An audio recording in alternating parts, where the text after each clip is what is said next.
Good afternoon to all the CEOs around the table, to all of you who are joining us online for this event, really where we are going to launch the Integrated Energy Report that is the first integrated report that has been completed as part of the NBI BUSA BCG Just Transitions Pathway work.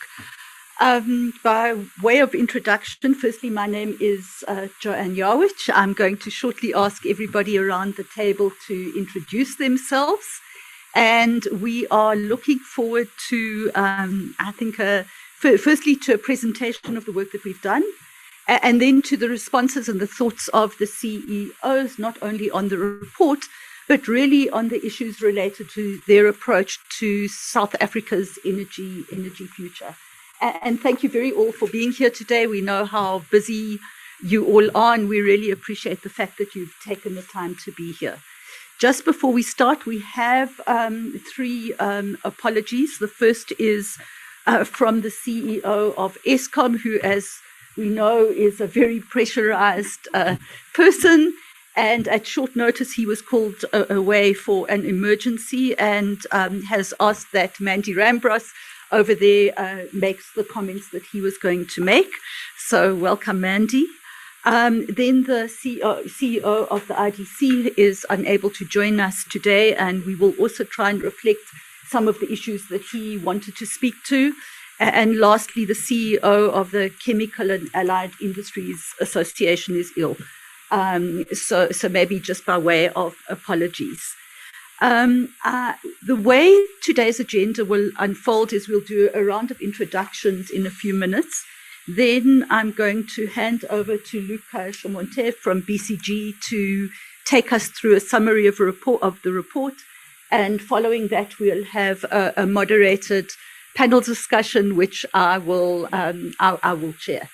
We will then close, give an opportunity, if we've got enough time, for further comments from the panel, and then we'll close the session at 3 o'clock. Maybe to say I've been very nervous about this event, because to try and keep such an august round table to a 4-minute contribution each is a bit intimidating, but I'm sure I have your permission to keep us to time and to ensure that we do finish at 3 o'clock exactly. So with that, could I ask if we could start with a round of introductions? Thank you very much, and good afternoon, everybody. My name is Nyimpini Mabunda. I'm the CEO of GE at Southern Africa. Thank you. Thank you. Good afternoon to everybody. My name is Taelo Mojapilu, and I'm the CEO of BP Southern Africa. Thank you. Good afternoon, everybody. I'm Leila Fourie, the CEO of the Johannesburg Stock Exchange. Afternoon, everyone. My name is Crispian Olver. I'm the Executive Director for the Presidential Climate Commission. Good afternoon, everyone. My name is Luca Chamontet, MD and partner at BCG in South Africa, leading our work on climate and just transition across Africa. Thank you. And as I said, I am Joanne Yawich from the NPI. Hi, Kes Kvadia, CEO at Business Unity South Africa and Chair at National Business Unity. Good afternoon, everyone. My name is Fleetwood Grobler. I'm the President and CEO of Sasol. Good afternoon, everybody. I am the outgoing CEO of Exxaro Resources.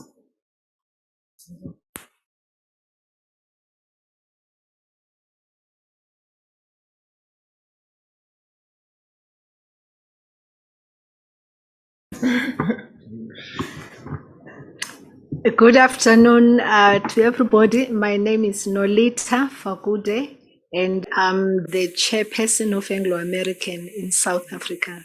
Thank you. Afternoon, everyone. My name is Njombo Lekula. I'm the MD of PPC Cement, RSA, and Botswana. Good afternoon, everybody. As Joan said, I'm not Andre de Ruyter. There's just a slight height difference, but his apologies. He had an emergency he had to deal with. My name is Mandy Rambaras. I'm General Manager in Andre's office, managing the Just Energy Transition work. Thank you. Good afternoon, everyone. Theo Boshoff, the CEO of AgBiz, the Agricultural Business Chamber. Thank you. Thank you very much. And I'm going to now hand over to Luca to very briefly set the scene by talking about the work we've done and the conclusions of that work. Thank you. Thank you, Joanne. And before I share the key findings from the report that we are releasing today, I wanted to thank you all. We're very happy to host you here in our office. It is the first time that we have a CEO meeting in person. We had several ones over the past 2 years, but this is the first time that we all meet in person. So very happy with that. So maybe just a quick background about the report that we are publishing today. It is the very first integrated report. Before that, we've published a number of sector-based reports, but this is the first time that we bring things together, focusing on the energy transformation that the country needs to do. And the report is relatively concise. We try to make it easy to read, but it is based on 2 years of work. Extensive modeling using world-class software Plexos for the energy system. We also interacted with more than 200 stakeholders. We've conducted more than 400 hours of workshop. So this is really the most comprehensive study in the country on the energy system and the most extensively socialized across key stakeholders among academia, government, and private sector. So this is a bit for the context.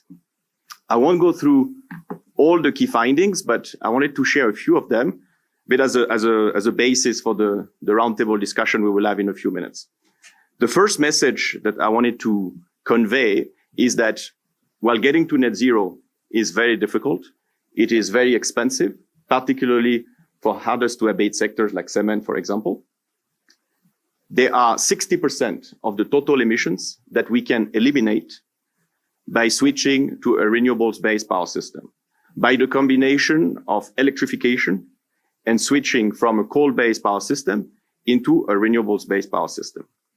And the additional good news here is that it is economically viable. We can do that without an increase in the cost of power. And why is that? It's because renewables have become a lot more affordable, and the load factors in South Africa are world-class, and we have also an excellent mix of wind and solar. So that's sort of the positive thing. Now we have lots of challenges. And the very first, I would say, main challenge is time.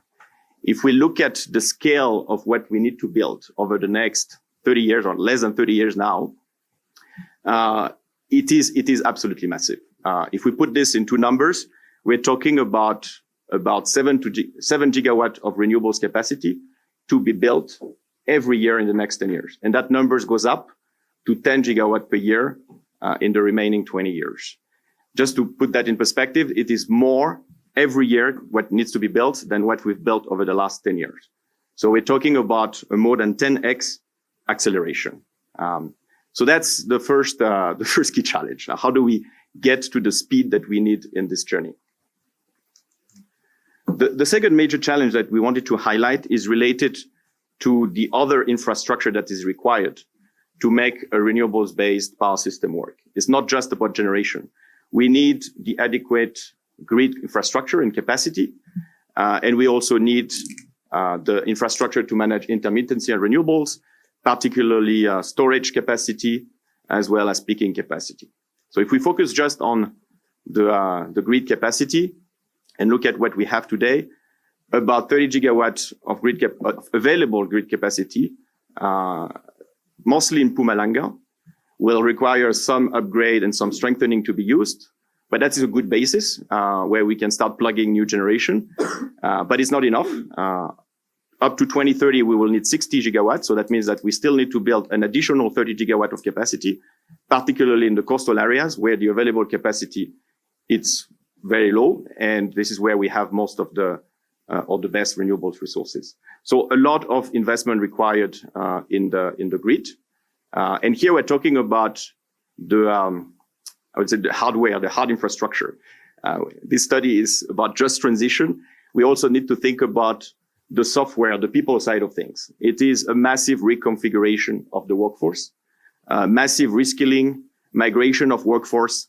All of that needs to be done in a way that is socially just. And when we say socially just in South Africa, it can be quite different than in some other places. It doesn't mean maintaining the status quo in terms of jobs and income. It is about significantly improving from there. So these are the challenges that we have ahead of us.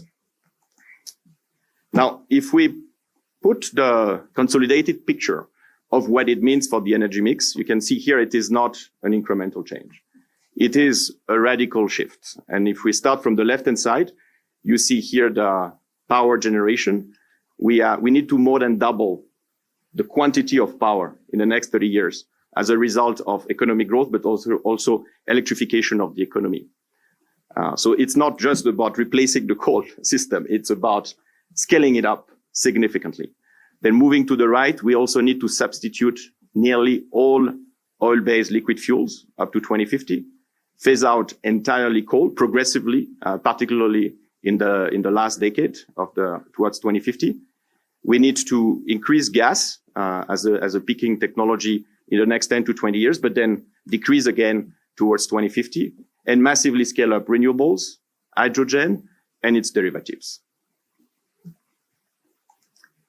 If we put this into money, to numbers, we're talking about overall 6 trillion rands of investments in the next 30 years.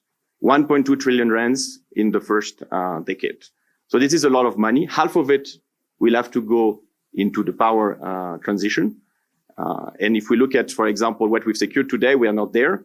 The $8.5 billion secured at the COP26 is really good news and very encouraging, but it's still far from the overall amounts that are required to make this work. And before I hand over to Joanne to facilitate the roundtable, I just wanted to share a few key takeaways from this study as I see it. The first one is it's big, it's difficult, but we don't have a choice. We don't have a choice. We must do it, and we must be successful. Otherwise, it is our ability to industrialize the country. It is our ability to develop globally competitive industries that is at stake. So we must succeed in this. It is key to the just transition. The second one, which is the positive message, is that 60% of the emissions that we need to remove can be done in an economically viable way. It is difficult in its coordination, in terms of infrastructure, in terms of reconfiguration of things, but it is economically viable. The third one is we will not be able to do this with incremental measures. This is a major step up. It needs to be elevated as a national priority, and it needs to mobilize everyone. It is nothing like incremental change. And I wanted to basically finish with this word of this importance of coordination, that the sum of individual actions, even bold ones, will not get us there. We need cooperation. We need integrated policies. We need collaboration between private sector and public sector. In other words, we need a strong cooperation to make this work. Thank you. Thank you very much, Luca. We are now going to move into the roundtable panel discussion.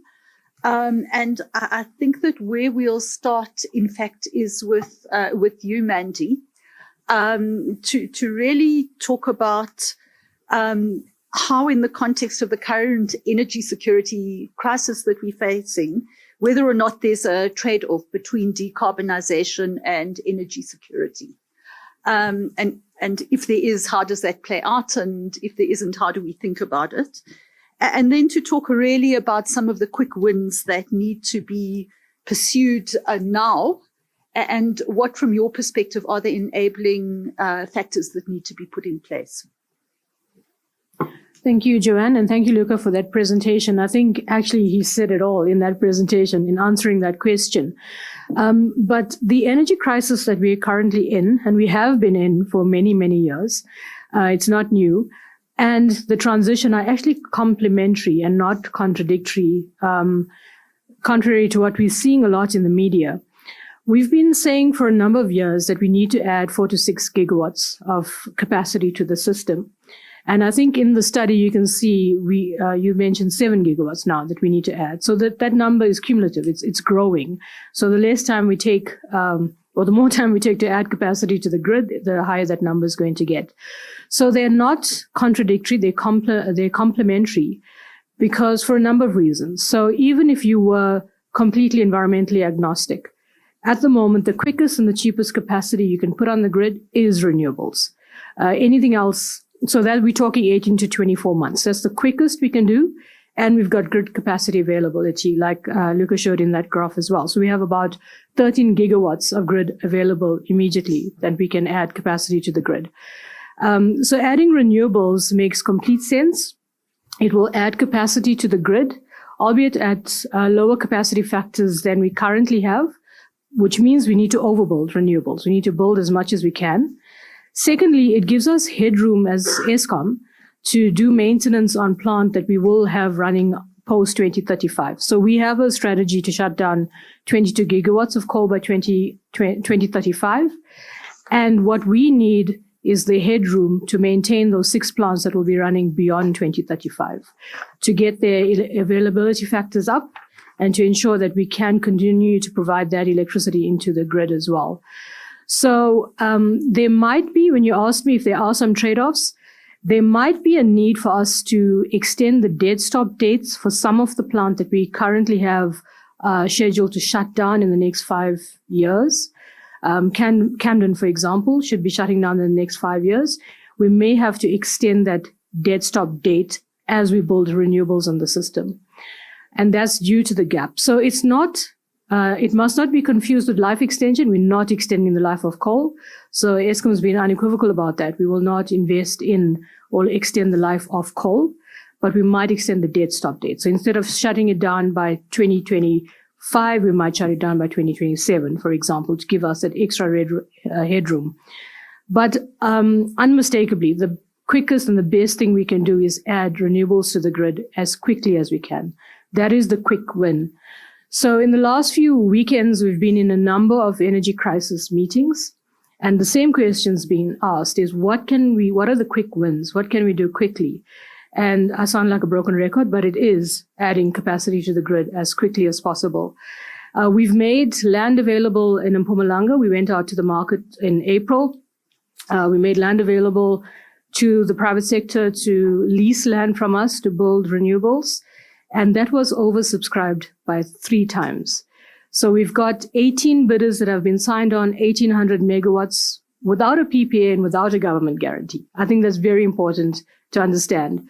There is so much appetite for investment in renewables in South Africa. So we will be going out on land leases again in the next couple of months.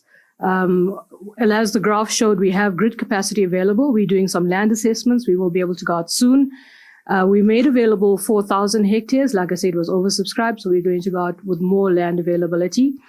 And all I can say, and Lucas said it at the end, we can't solve this by ourselves. There has to be a collaboration for the private sector to get more involved, to go out at scale, invest in renewables, and offer gigawatt scale PPAs to these guys that want to invest, I think is the way to do it.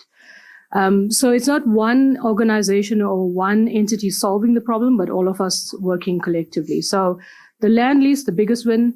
We're also talking to government in these energy crisis roundtables around the regulatory barriers that need to be lifted. The 100 megawatt cap is arbitrary. Should we even have that cap? The registration process needs to be quicker. And fortunately, some of these things are being taken up. So DFFE, for example, is looking at ways to make EIAs easier for things like PVs. But there's a lot that we still need to do, and we still can work together to do on the advocacy side of these things. Thanks, Joe. I'll stop there. Thank you very much, Mandy. I think that's a very encouraging message. Fleetwood, if I can move on to you, and I think both Luca and Mandy have now spoken about collaboration, and maybe if you could start off by talking about what do you think are the 3 key actions that the business sector broadly needs to take in relation to this issue at the moment? Thank you, Joanne, and thank you also for the class-leading piece of work and the report that we see is going out today. I think it's an excellent achievement. So I believe the three top actions that we need to take now and how it would be undertaken are as follows. We need to firstly embrace the transition and act with intent to achieve a sustainable and thriving South Africa. The evidence is clear. IPCC shows we are currently on a trajectory where SA will be disproportionately affected by climate change. We have already seen evidence of this in KZN floods, where communities and businesses are still feeling the effects of this devastating impacts from this event. The great work of the NBI has shown us now that transitioning is possible while still delivering value today and into the future. More so, it has shown that inaction is worse for a fragile economy such as ours. In fact, we can create more jobs and have much higher growth pathways than we see today. It requires each and every one of us within business to take this work and internalize it and see where the risks and opportunities are to drive climate action. The second aspect is collaboration on the just transition. This transition cannot exacerbate the high levels of poverty, unemployment, and inequality experienced today. And if leveraged appropriately, opportunities in the low-carbon future can deliver a more sustainable and thriving South Africa. Ensuring a just transition so that our employees, our communities, and other stakeholders are not left behind is vital. However, facilitating the just transition cannot be undertaken by only one organization, but requires an ecosystem of stakeholders. To this end, Sasol recently set up a Just Transition Office to coordinate our efforts and collaborate with other stakeholders. The Energy Council is equally looking to bring like-minded businesses into a collaboration model to deliver economies of scale in just transition projects in areas most affected by this transition. We need more opportunities like these, I believe, to be seized and to be driven with intent. The third aspect is implementation of tangible projects, focusing on ramping up renewables and the development of green hydrogen. Renewable energy and green hydrogen are key opportunities for this country. With some of the best wind and solar endowments in the world, South Africa has the right ingredients to be a global green hydrogen player and a green energy champion. Establishing a pipeline of investable renewable energy and green hydrogen projects will be critical to catalyzing investments and the implementation of South Africa's just transition to net zero. As Sasol, we have done just that, having launched an RFP to procure 1.2 gigawatt of renewable energy by 2030.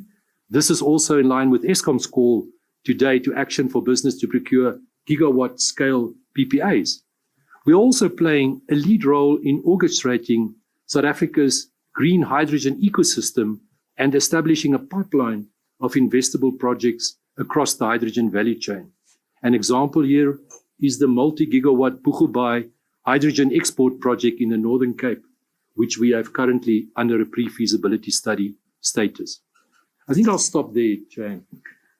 Okay, thank you very much for that, Fleetwood. Maybe if I could just pick up on one point. I mean, I think you've stressed the need for scale, you've stressed the need for collaboration, you've stressed the need for, particularly in relation to the just transition, for collaboration in order to bring scale.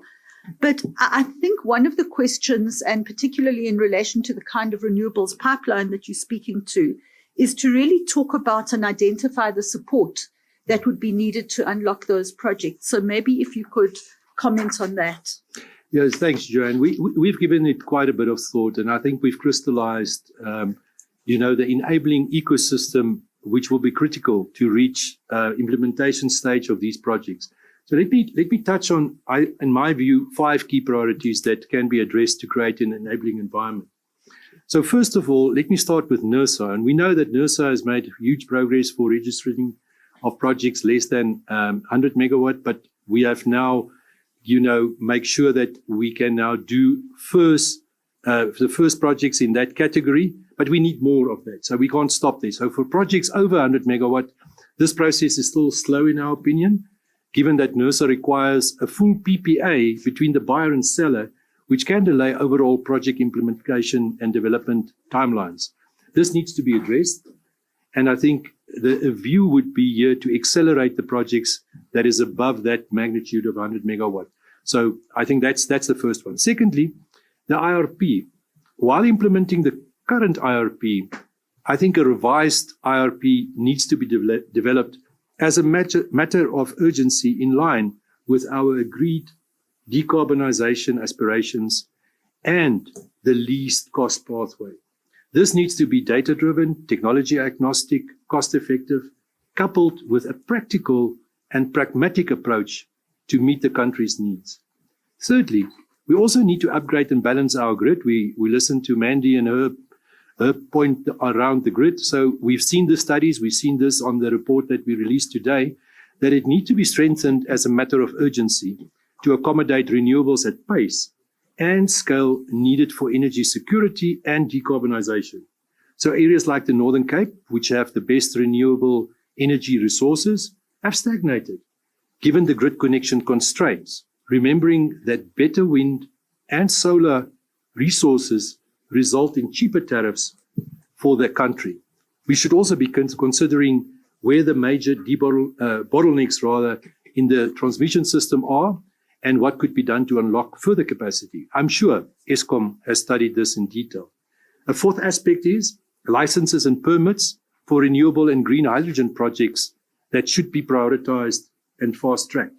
This includes environmental, water, mining rights, agriculture consent, civil aviation, and many other approvals. Integrated licensing has been beneficial in other areas and must be pursued here as well. So the last aspect is really the access to green financing, really to enable this aspiration and pipeline of projects. It needs to be pointed out that this transition is not about flicking a switch and one day you are in a fossil fuel world and the next day you are in a fossil fuel free world. No, it will take time, especially recognizing the need for a just transition. We are fundamentally changing our business models, our feedstock, our dependencies, moving from independence rather to interdependence. This is not going to be easy and will require all hands on deck, and most importantly, it will require finance and lots of it. Green financing must be provided by the international development institutions and donors to fund ready-to-go catalytic projects for both the public and private sectors.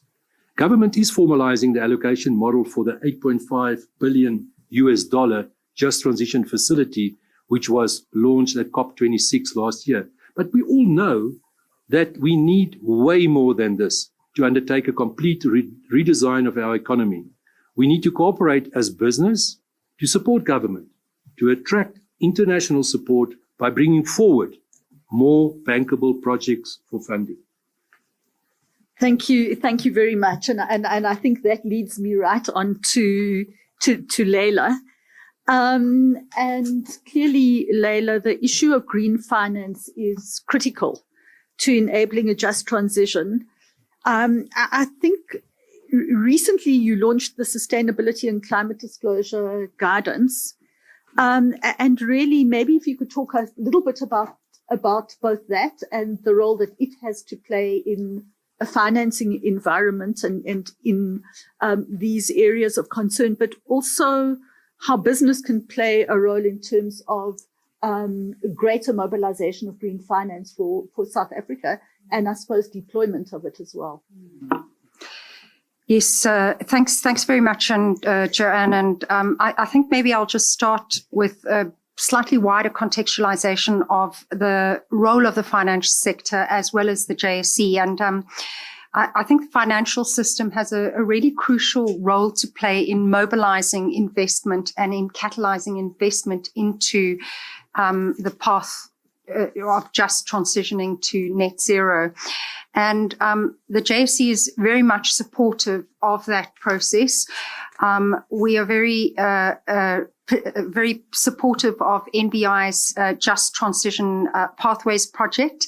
And what's been really important in that sphere is it's got us thinking about the scale, as we saw the numbers put up earlier.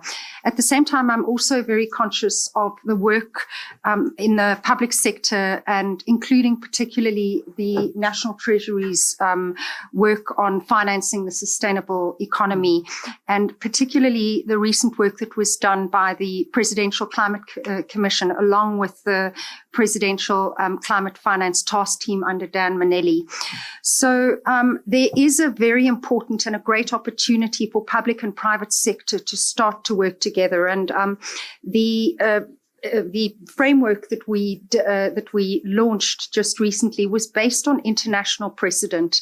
I think what is critically important in all of our interaction with the UN and the various different global bodies is that the Northern Hemisphere and the first world countries are exclusively climate focused, and the just transition and the dynamics in South Africa relating to our social, the importance of developing the social side is crucial. And so the outcome of our new and what was very well welcomed disclosure framework was that we focused on E, S, and G. We weren't exclusively focused on E. And I think the importance there is that we want to avoid stranded assets.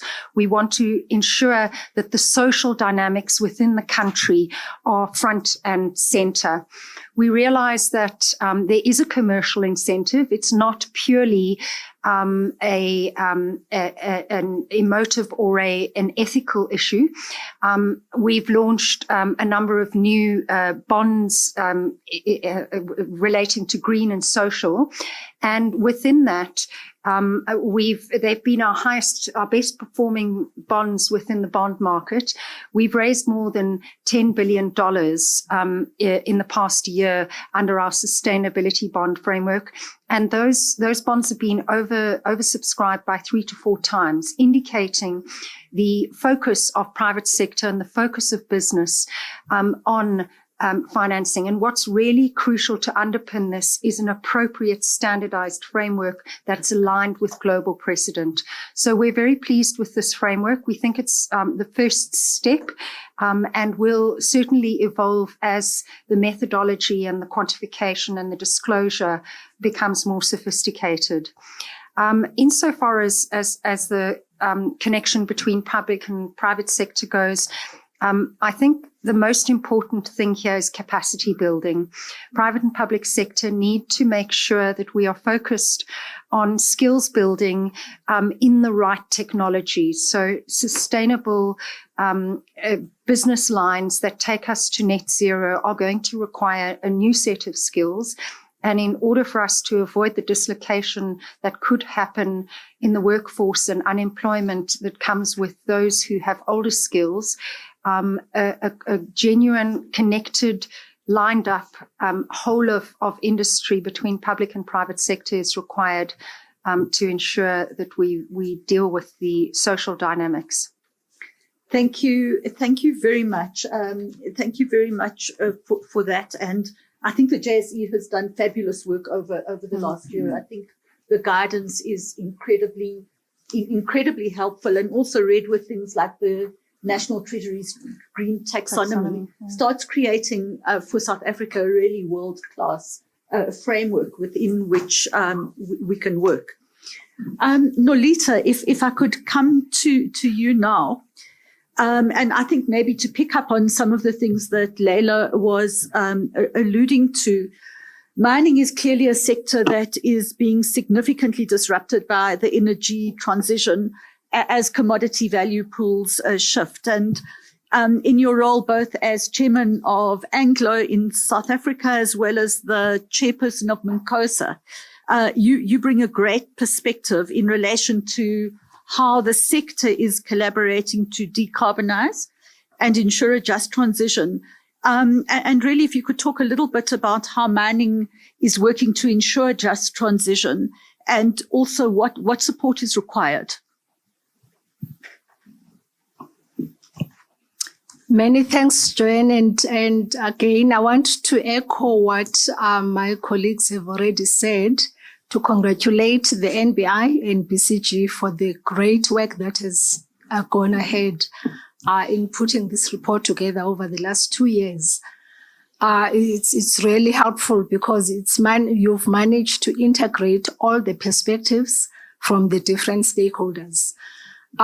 First, I want to really bring us back to the fact that we are talking about the just energy transition as part of this topic, but it's difficult to talk about just energy transition within the context of South Africa without thinking about the broader justice topic in terms of very much all of our transitions that we've seen, including the fourth industrial revolution, as well as skills revolution and many other revolutions before.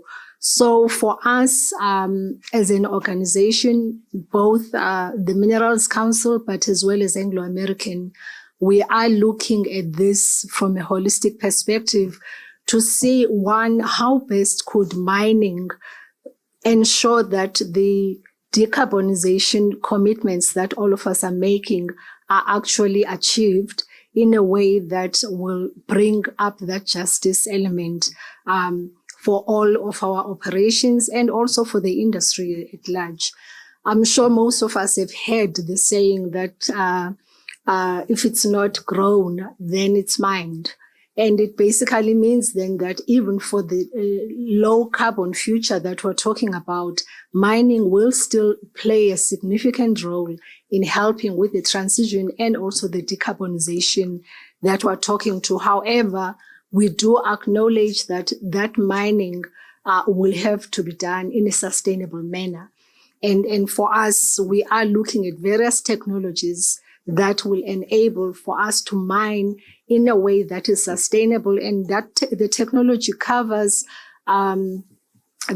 just from an operational perspective, the efficiencies, making sure that you mine with less impact on the environment, including water usage, and water efficiency plays a key role for us in mining to make sure that we mine in a sustainable fashion. Also, energy efficiency is part of that process. And various technologies are being explored by different organizations, including Anglo American.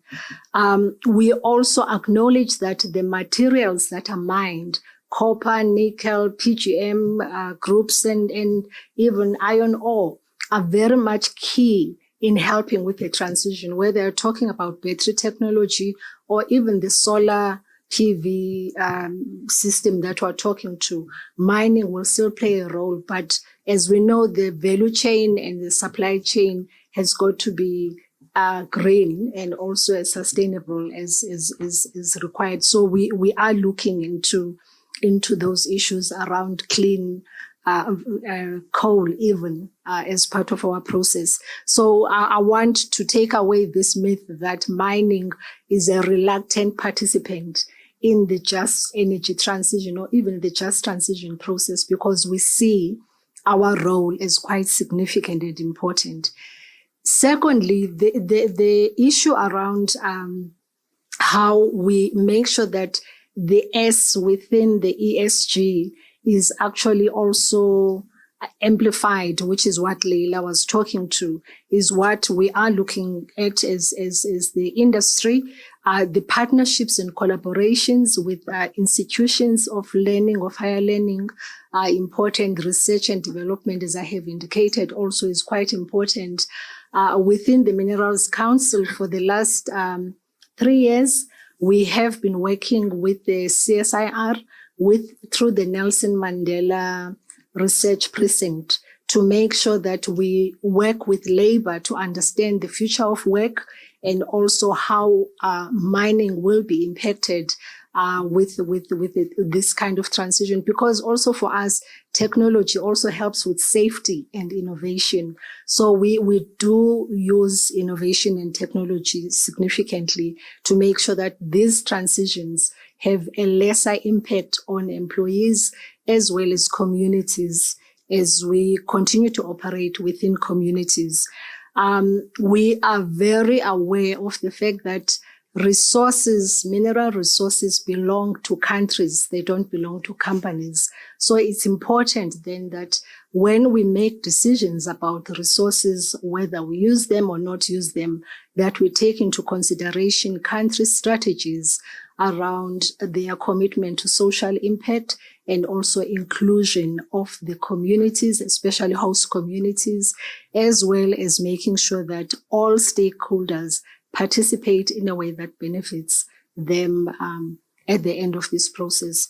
So this work that has been done here really is going to be good to help shape for us also how we make sure and ensure that the transition is actually looking at all possible pathways that can be explored, and that we also manage the tension between the agency to transition, because currently in South Africa, we obviously have the energy crisis situation. But as we do that, we also need to make sure that even from new industries that are being developed, we also include all stakeholders within the South African landscape. Thank you very much. Thank you very much for that. I think a very comprehensive view on particularly the role of mining and the opportunities that a just transition offers for the mining industry as an absolutely fundamental underpinning of our economy. Xolisi, if we can maybe move to talk a little bit more specifically in your case about, in particular, as one of the largest coal mining companies in the world, I think the impacts of the energy transition are obviously most immediate in your space. And maybe if you could talk, I think Exxaro has thought about this for a number of years and has developed, I think, some very innovative approaches, but also to talk about the critical actions you think business and government need to be taking jointly to ensure a just transition. Thank you very much, Joanne. And again, let me echo my previous comments that have been made about this good work. And I think both Leila and also Nolita here have laid a very good foundation about what I was also going to be talking to, because I'm part of that industry. So we do this work collaboratively as a sector, as a mining industry. So a lot of the work that Nolita is talking about is work that we are doing collectively as an industry. But I'm also very conscious, and I mean, this point has been really touched on this S part. And I think we talk about jobs being created, loss of jobs. But if I'm Dlamini and I'm sitting there and I'm hearing you talk about all these jobs, I don't understand what you're talking about. I can't relate to that. If I'm hearing Mandy saying that she wants to start shutting down Camden, or she's going to delay it by 2 years, what does that mean for me as Dlamini? Where am I in this shutdown? What happens to me? So for me, this becomes real, practical, day-to-day living issues for lots of millions of people, of which I think we tend to rightfully talk about critical aspects to make this transition right, in terms of the capital and everything that needs to happen. But sometimes I don't think we pay enough attention on that part which impacts the day-to-day living of people and giving them the comfort that it is indeed going to be a just transition. So I think part of probably the work I would be saying to the NBI is good. I'm actually sort of living now, in terms of, but it's something that still consumes me in terms of, where I would like to see myself playing in the future, is really take this thing down to the lowest denominator. So that when we say we're going to bring in this new technology, Mandy, that side is closing a mine, okay? How are those communities get impacted as we are bringing in new technologies in that area? What skills are going to be required? How are we going to even fund those requirements? are the companies that are going to be building these new technologies are going to take a responsibility in taking sure that as they are getting these land leases available to them, what sort of jobs are they going to play? Are they going to create? And how are they going to ensure that the people in those areas are going to be ready to take up those jobs? Is it a 1-for-1 match in terms of no? And it's normally not that. So this is where we need to really start now getting to the belly of this beast. Because if we don't do that and people start feeling that, you know what, there is a lot of, whitewashing around this whole thing, greenwashing around this whole thing. People are going to start getting very disillusioned. And you're not going to have, the issues of last year, June, we're not going to go away as long as people don't see that there is hope for them. So it's good work. I mean, I'm not going to repeat what has been said here, but I think there's just another dimension. We talk about the S, but we are very shallow on the S. We are very, very shallow on the S. We have everything about financing. We have got everything about the technical side, which is easy to grapple with. The S1 is going to be the next biggest challenge that I think we all need to really focus on, so that as we are bringing these things, we can map out saying by 2030, these are the new jobs, these are the types of skills that are going to be required. This is how we're going to do this training development. This is how we're going to redefine communities to be able to take up those up. So that's really what I would wish to say, Joanne, without really repeating what has already been said, which is the right things that are going to be required. But the S1 is one that worries me, because that's the time bomb that can actually negate everything that we are talking about here. And how does government and business work together? I think we already started that. We just have to just keep pushing and pulling and grabbing, and we're screaming at government if we have to, but we cannot do this thing on our own. They can't do it on their own. So we have to, through all these initiatives, I was talking to Kaz earlier on to say, you know what, we're still beating the same drumbeat we've been beating for the last few years with government, and we're going to continue beating it. Thank you. Thank you very much. And I hope, Dr. Olver, when we come to you a bit later, that you're listening very carefully to these points that have been made. Tayalo, if I could come on to you to talk a little bit, I think about to talk about what the just transition means for BP, but I think in the context, in particular, of the changing energy mix. Many of the local refineries in our country are closing down and facing huge challenges. And really, I suppose the question is moving away from the electricity sector and onto energy more broadly. What do we need to do to drive climate action and mitigate the impacts of the energy transition? Thank you, Joanne. I probably just want to start as well by echoing what everyone else has said about the report. I think it's a great piece of work that will help us move forward, given the various input and different stakeholders that have been engaged. Really great work over the last 2 years. But I think it's also important to recognize that we all need to get various stakeholders around the table to embrace the energy transition. I think business has done great work, but we obviously still have to do a lot of work to bring other partners, such as civil society, as well as labor, to the party to really recognize, to get them to start understanding how the just transition plays out. We see the just energy transition as a tool that one could use for social mobility. Leila just earlier on spoke about the green financing. Indeed, I mean, many of the refineries have shut down. Quite a lot of them have come of age. And globally, what you do find is the liquid fuels industry is also transitioning. And we are not immune to the decisions of governments in the UK as well as EU that are really making headway in terms of green mobility. And as we move away from the electricity sector, we also do know that many of our manufacturers, the OEMs, which are the vehicle manufacturers, do supply Europe. And, many of their vehicles would have to be green mobility. And we cannot be isolated from that. So for us, policy certainty is probably the most critical element that we need to grapple and get our heads around. And when I say policy certainty, it really has to be an integrated policy approach.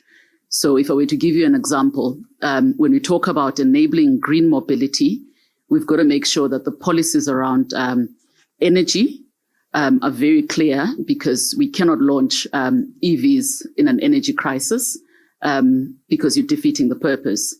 The policies around labor are very clear, because the value chain is changing. And back to what Mxolisi was talking about, skills development, how are we going to make sure that labor really understands what it means when you no longer have vehicles operating on liquid fuels and are now operating on a different energy source, and where do the jobs come from? In the absence of that integrated policy, it becomes very challenging to get it off the ground. And when you talk about transport as well, in the transport sector, your OEMs are making headway on electric vehicles.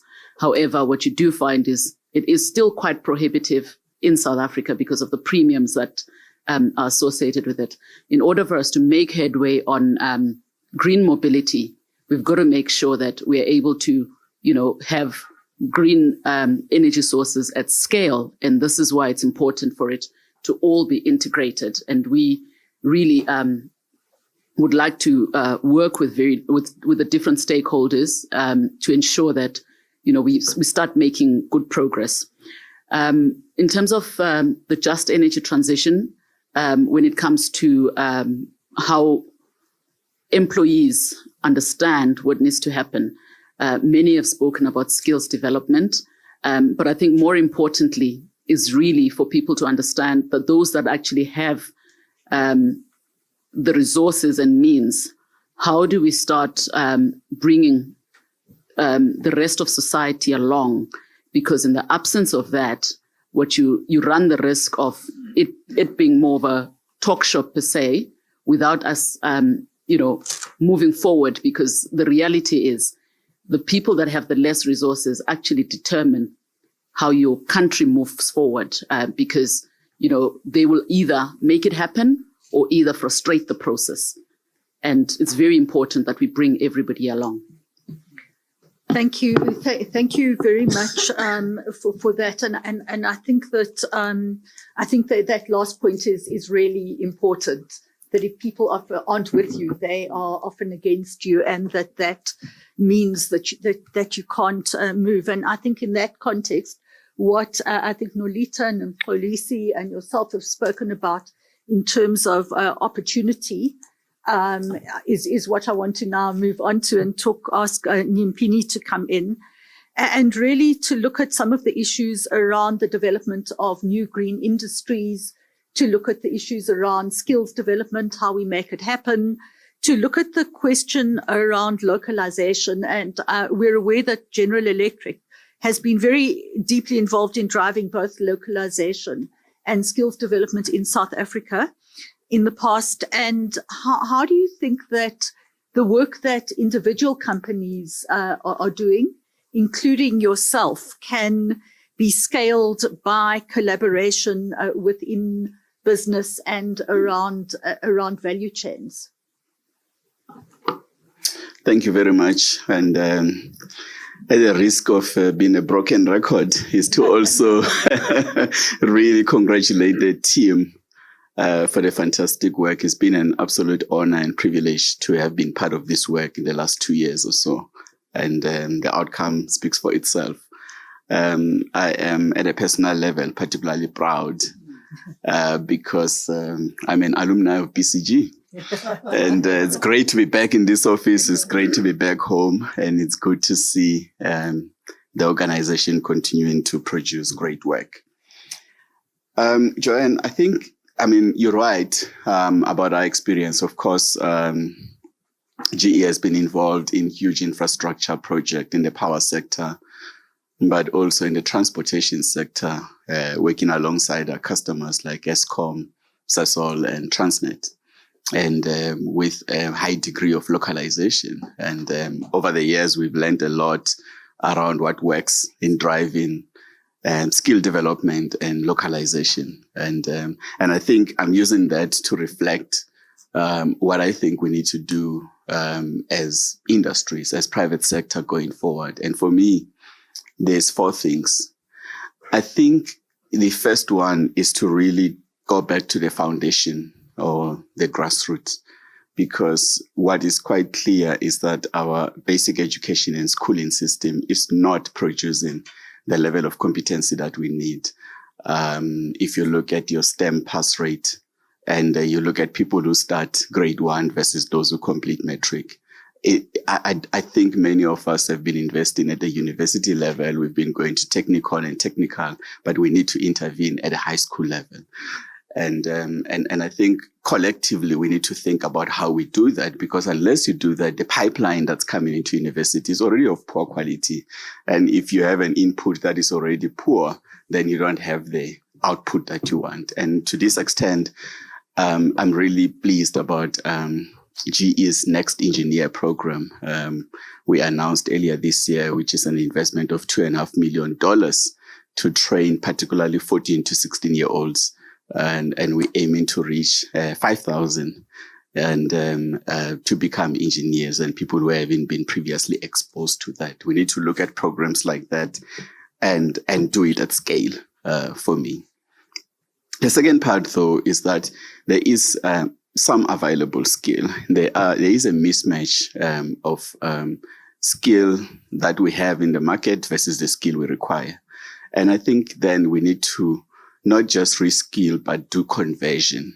And we have experience with some of this conversion. I remember at some point when we had shortage of CAs, and we'll take mathematics teachers and we put them in conversion courses.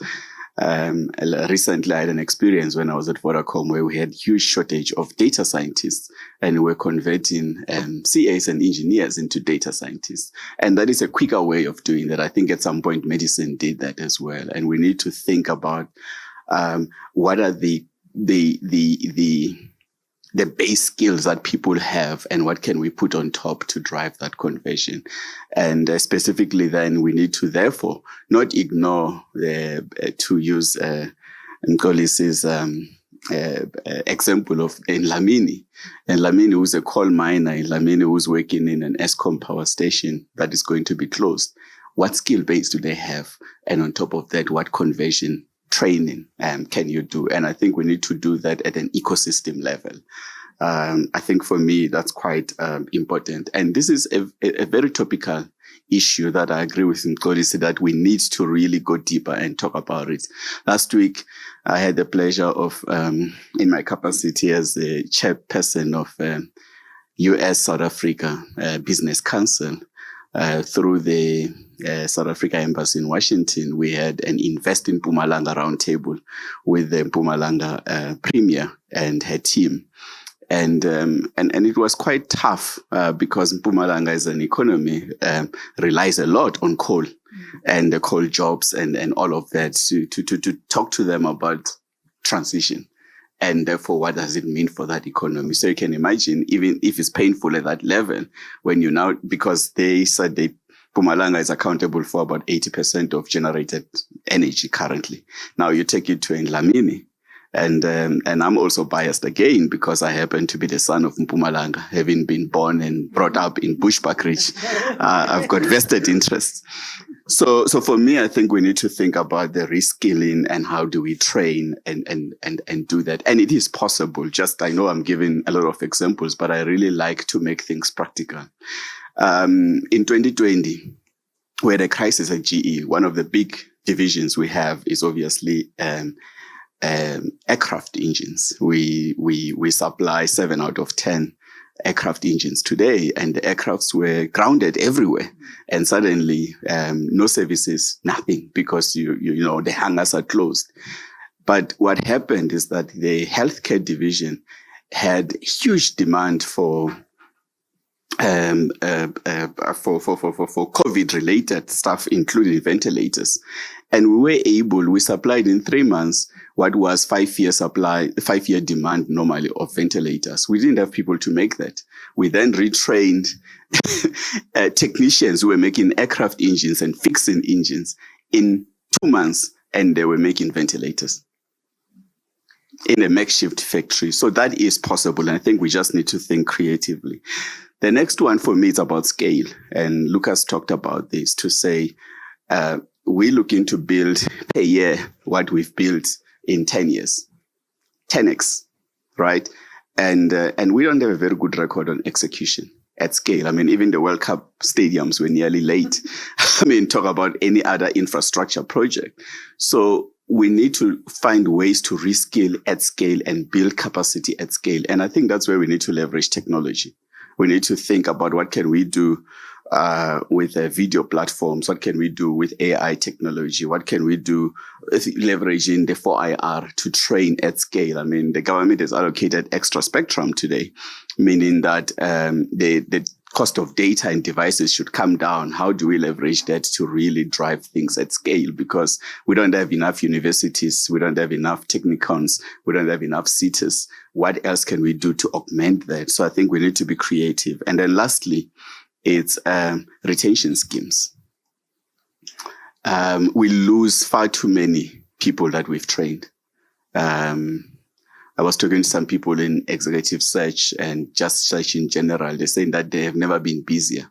And the sad thing is that it's not that there's more jobs, but they are replacing people who are leaving the country.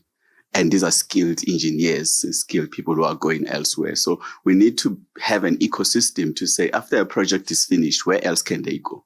And I think as industries, we need to look at all of the infrastructure demand and have that cooperation so that the skill can rotate, can stay here. But we also have to be creative on some of the retention schemes, because I think it's going to be all about skill, skill, skill. We need not be oblivious to the fact that the skill that we're developing and that we want, the rest of the world wants as well.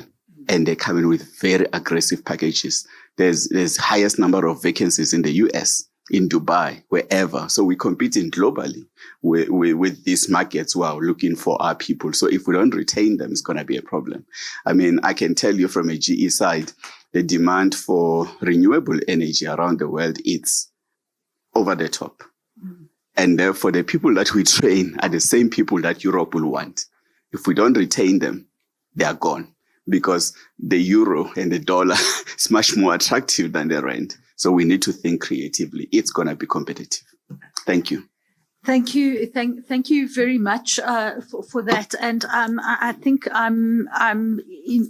it picks up on what Fleetwood was talking about in terms of collaboration and the points that were made about the mining industry. But I do love this notion of conversion, because I think that as opposed to talking about reskilling or redeployment, what it does talk about is the base level skills that people have, even if they aren't a very specific technical skill, and therefore the opportunity to see the potential in people to be doing different things. And I think that in this context, that is something that is really important in terms of also building support and finding a way to think about what is required so that it opens up opportunities for people and doesn't close them down.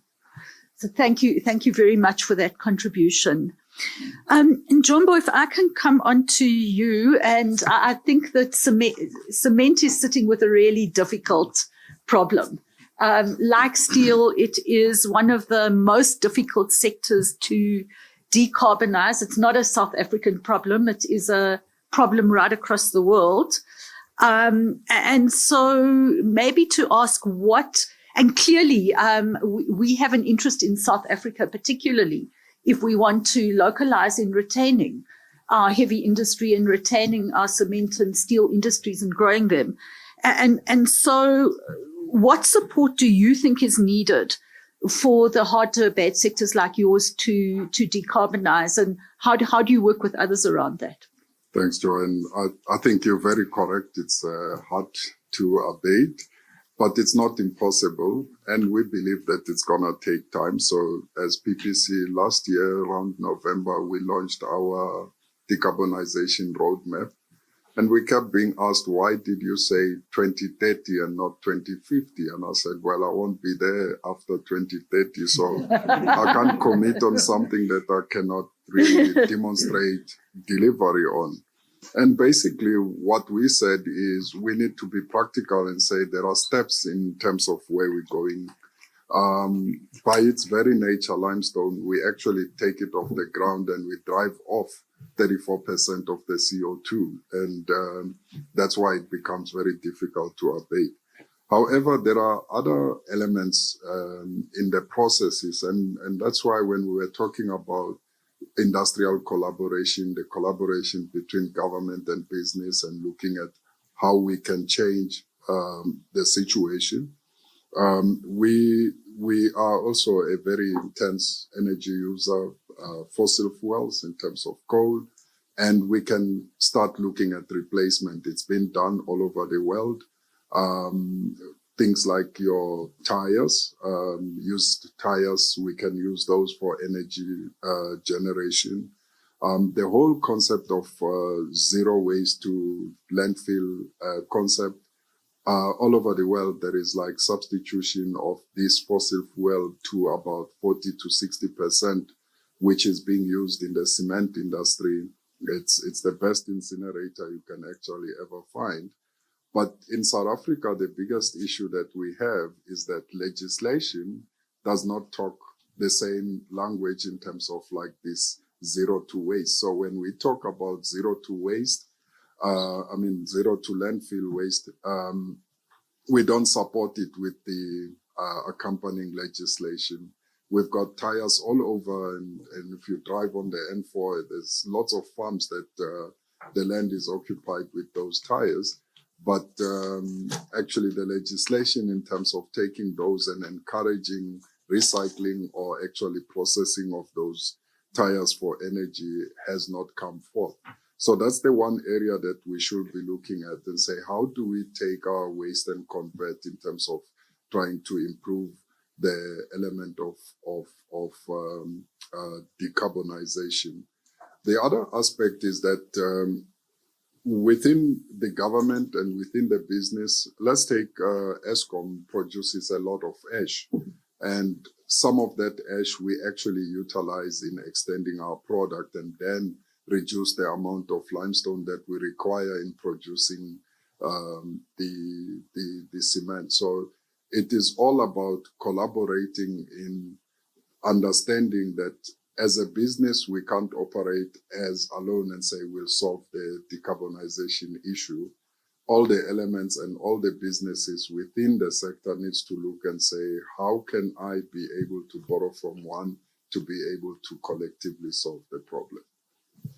Thank you. Thank you for that. And I think this issue of, in particular, the zero waste to landfill in relation to your industry has been a long-standing debate with government, and it would be very good in this context to find ways to resolve it and to ensure that there is actually an enabling framework is implemented. Yeah, it's been a very slow process.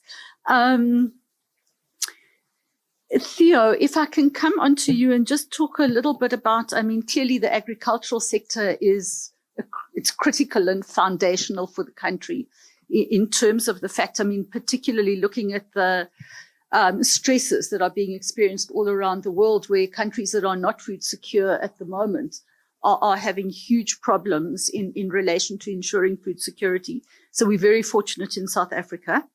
And the sector is a significant contributor to jobs and GDP.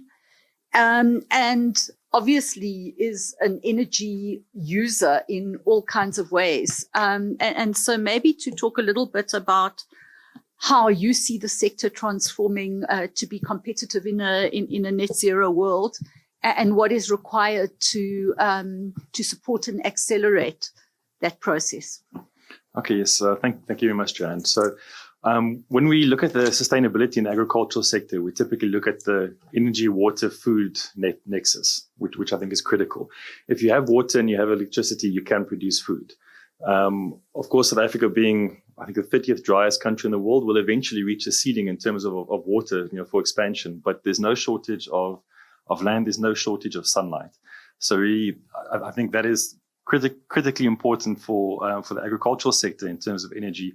is grid access, and it's important for its own sustainability. I mean, you mentioned the electricity intensive carbon footprint of the sector is a real, is critically important for its own sustainability as well as, economically. We export 52% in value terms of our agricultural products.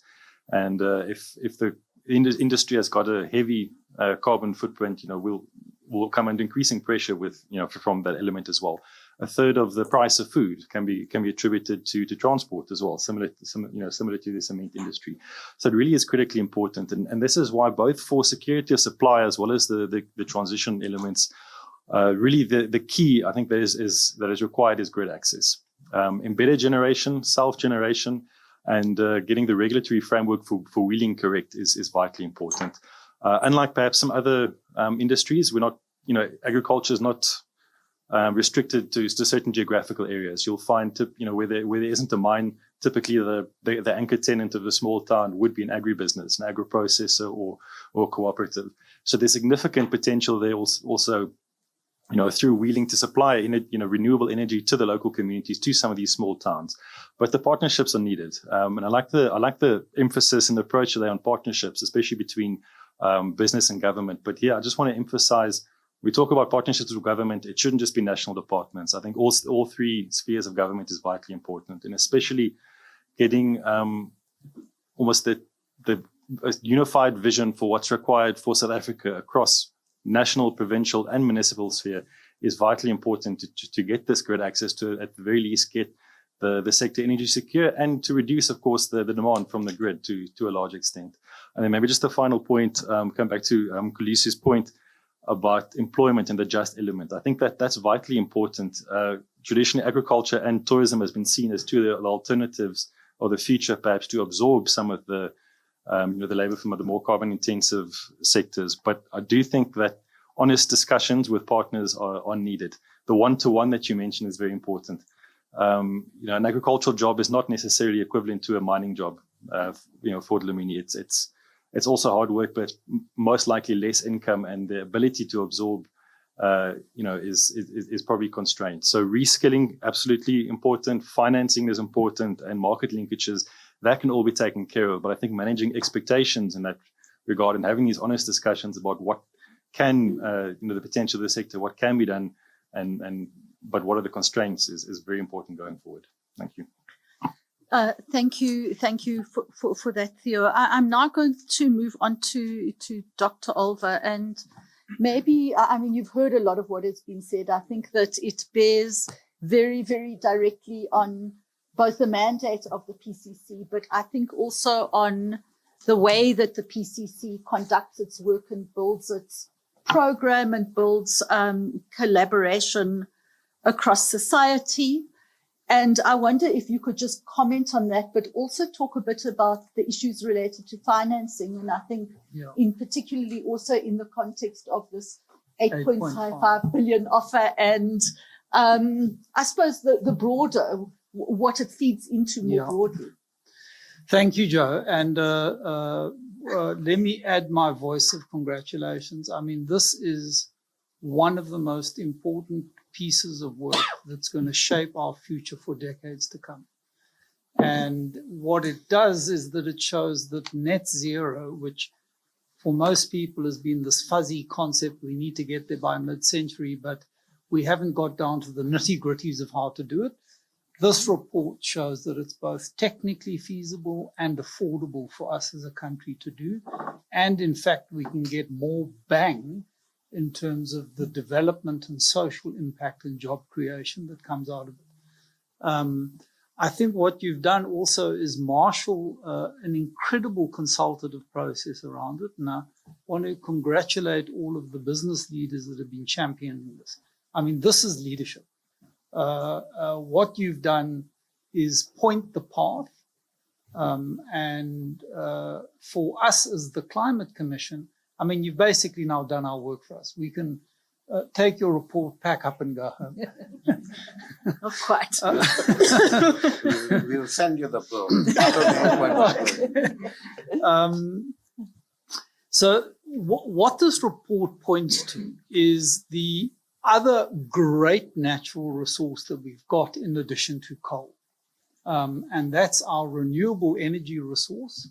And as Nolita pointed out, our green minerals. So we're also well endowed elsewhere in the mining sector. It's not all doom and gloom for mining as we go forward. And I love the focus on the industrial strategy that we need to make renewables happen. And as Lucas pointed out earlier, this is not an incremental change. It needs a national focus, national priority attention. We've got to marshal around it and with common intent, build this new energy economy. And that's how we're going to answer both the decarbonization question and the jobs and upliftment of our people that we cannot do this transition without. So a transition that isn't just will not be a transition at all. On the 8.5, I mean, just to say it's, this report gives us a very useful headline number. It's a drop in the ocean compared to the 6 trillion cost of the entire transition. But it does let us get going with some catalytic interventions. And you've already mentioned them. We've got to invest in upgrading the grid. We've got to enable the transition to electric vehicles. We've got to set up the longer term hydrogen economy. And what's great about the process that the JETP office has been following is that it's highly inclusive. Mr. Manele is in the process of consulting with all of the social partners around how to compose this, and we're going to make this transition happen together. Thank you. Thank you very much. Cass, I'm going to come to you, but I thought it would be important to maybe reflect some of the issues that I've got a note from the IDC CEO, and maybe just to talk very briefly about the issues that the IDC wanted to raise, which is really focused on the implementing the commercialization strategy for green hydrogen, getting pilot projects working, and really unlocking a whole set of enablers around, firstly, the grid and the restructuring of Eskom, restructuring of the electricity tariff, also to deal with energy poverty issues, which I think are critical. And I think, Theo, you referred to that. I mean, there is a real opportunity for the kind of renewables that the private sector is wanting and starting to build to also be leveraged to support adjacent communities and to support local people in accessing energy. And I think that would be a very important part of the just transition. And also I think the IDC's concern is also about getting the planning framework sorted out so that we both have this updated IRP that Fleetwood spoke about, but also an integrated energy plan for the country that goes beyond the electricity sector. So I thought I would reflect that. And lastly, Cass, Busa is a partner in the study, and you've been instrumental in ensuring that the voice of business is incorporated in the work. I think everyone here has spoken about the critical things that they think need to happen to decarbonize the economy. Maybe if you could just talk from a business, from a Busa perspective on what you think what support business needs, what business can do to support that transition. Okay, thanks, Joanne. And I'm not going to repeat what people said. I might emphasize some of the points. So just let me go into it. The one thing we need to do, and when we were in Scotland for COP26, actually in Clovis, Fleetwood and I were just having a chat, and what's quite clear is that business, the private sector, has viable, bankable projects that can be turned around not in 10, 20, 30 years' time, but 3 to 5 years' time, that we can put on the table. And I think we need to robustly do that and engage with government and engage with the relevant people to actually move from the theory to implementation because the projects are there.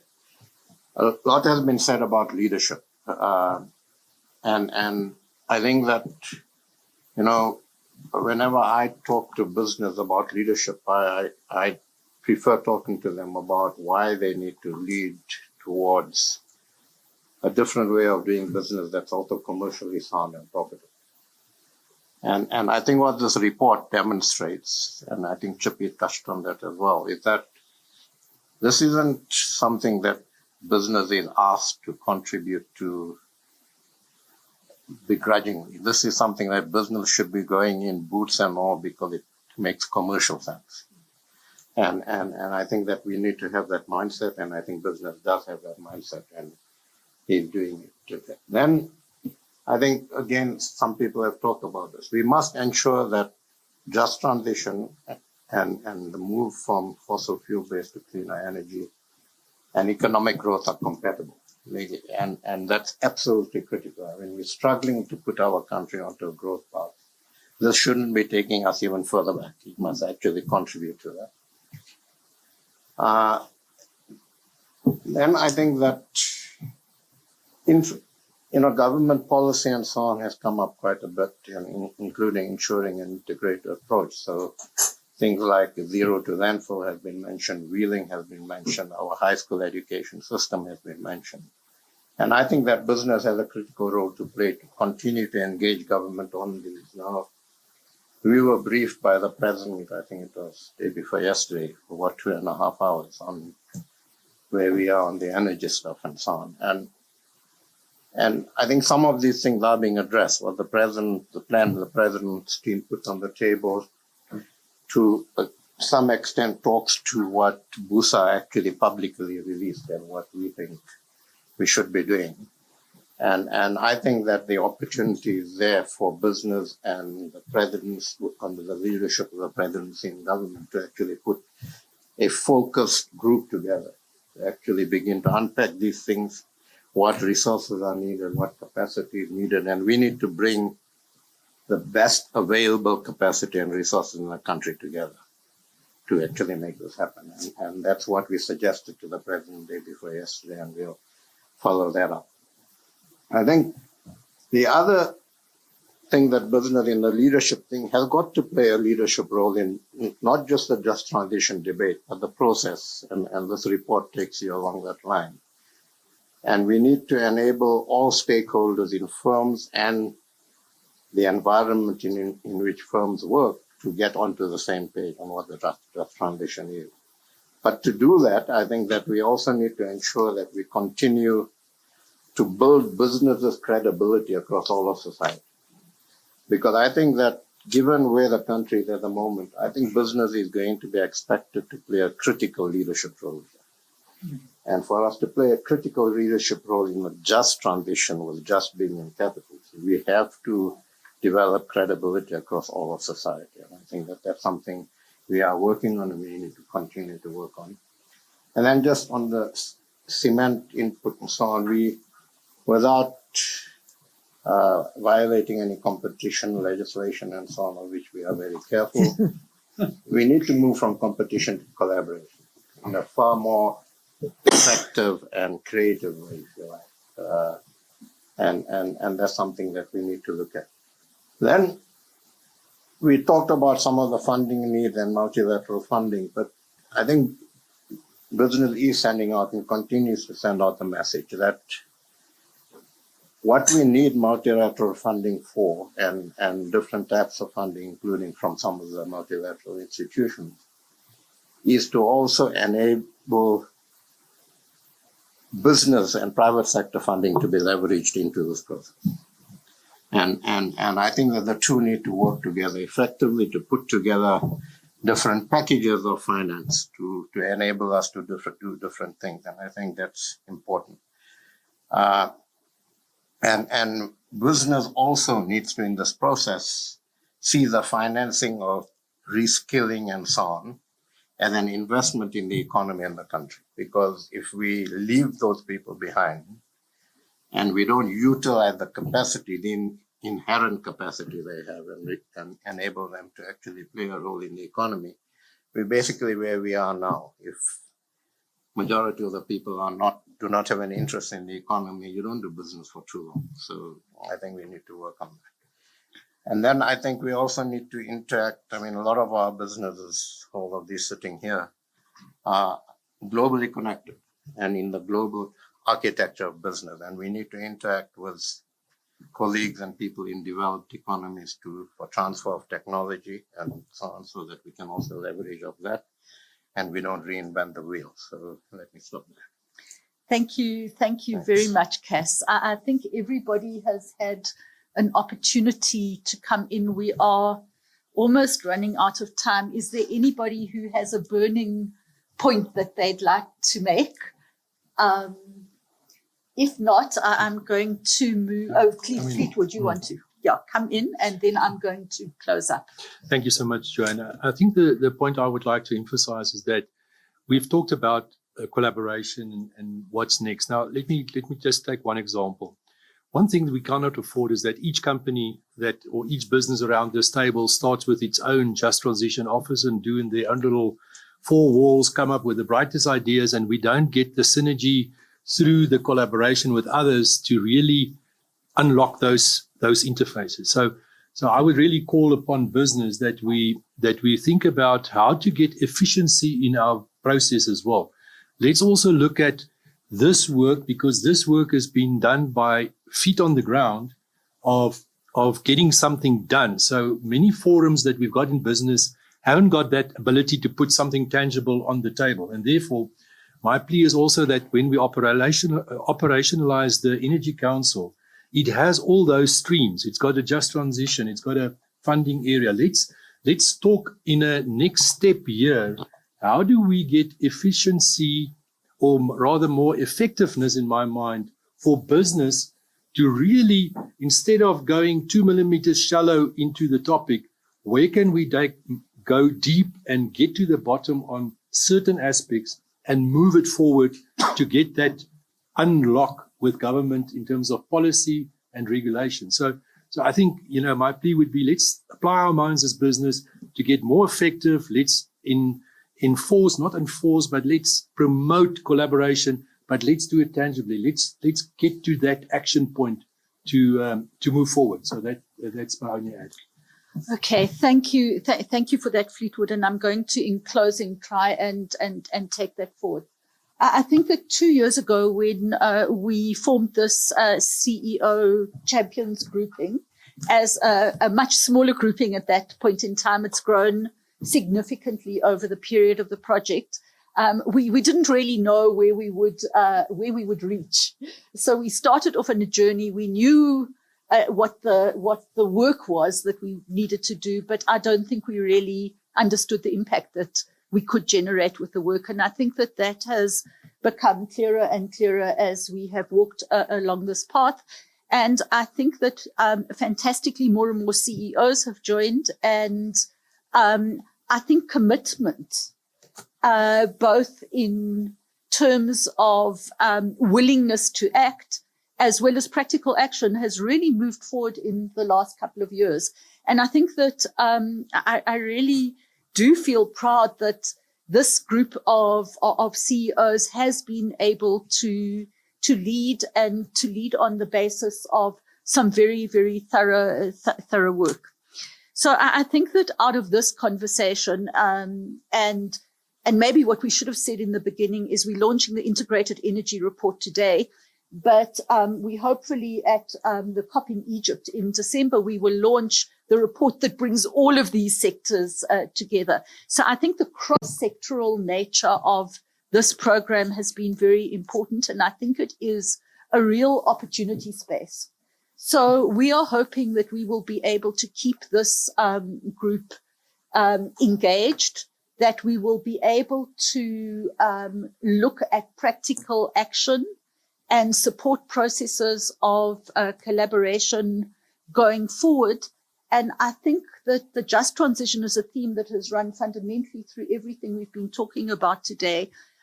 We've done quite a lot of work in the process of doing this work on a just transition, taking the PCC's just transition framework and saying, what does this now mean for the business community? And what is it that we need to be doing within business, what is our contribution and our role and our responsibility in relation to the just transition? And I certainly think, Fleetwood, picking up on what you're saying, I think it is one area where we want to embark on a much deeper consultation with companies that will hopefully lead also to some practical coordinated action on the part of business. And I'm sure, having listened to everybody, we can do it. I think, Mxolisi, with the level of humility, which is what I think some of what you were talking about in your input, that really allows us to be able to respond to both the potential of people on the ground as well as to the needs of business and the economy. So just to say that is one of the ways that we're going to go forward. In preparing for today's roundtable, we did circulate the document, and maybe I should speak for all of the CEOs who haven't been able to attend the roundtable. We have tried to the best of our ability incorporate a wide range of comments on the document.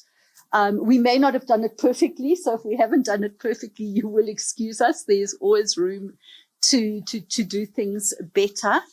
But I think we have had overall almost unanimous endorsement. I think that there is one of the CEOs does have some reservations. The CEF has some reservations, but we are going to engage further on that. And then I think that we would also like to, beyond this, pull some of what we've talked about today into a statement that we'd like to put out with the report. And I think there has been some discussion about that. So I really, Luca, I don't know if you want to say anything before we close, but I just want to thank you very much for being here and for investing your time and your sector and your company's resources and capacities and your leadership into this work. Thank you. Thank you. Thank you. Okay, thank you.